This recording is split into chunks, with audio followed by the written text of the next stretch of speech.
So I made it to ninth grade. During that time, I knew I was different. I knew I had a calling in my life. There was something about me. And at the age of 5, I loved it. I was singing 5, 6, 7, 8. Around this time, I'm starting to get picked on. Somebody made it see me singing at church, and I got all caught up, and they come to school, and they're like, we saw you, So now I'm like, do I want to be this girl? Because you get rebellious because, you get like, it's like a routine you gotta go through. Sometimes you get tired of that routine, man, and you get rebellious. Oh, I'm not gonna do this, so I don't feel like singing like this. So I started to, being picked on. And then that brought on the insecurity.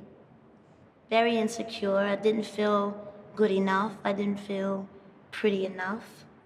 I didn't want to be that girl who was singing over here in the church and blessing people. I don't want to hear no more of that. I'm on a rebel now.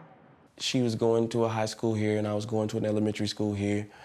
And just everything that, was the right thing to do, she wanted to do the wrong. And I started seeking attention from the wrong guys, dressing the way I never would dress. Ninth grade, that was it for me. I said, that's it, I'm out. Whenever she was going through her rebellious stage, we were actually living in Charlotte, North Carolina, and, partying and clubbing, hanging out with friends. She actually got in a fight with 2 girls at school, and she beat them up, and she got kicked out of school. Then she moved herself, without anyone knowing, without my mom or my dad knowing, she moved herself back to High Point. So I felt like, well, bump it all. Bump school, bump singing. I'm just gonna hang out in the streets with my friends, club, drink, smoke, party, And that's what I started doing. And I wanted to fit in, and I wanted to be loved. And I felt like the streets was gonna give it to me. My mother didn't want to see me go down the path she went down. She wanted me to break that generational curse. She saw what was about to happen, but I didn't want to hear that.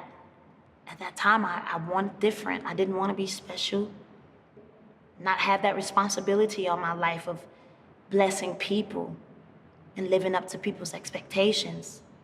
I just gave up. When I was in the streets, though, I was like, yo, something don't feel right. And if I don't stay connected to the church, it might get me.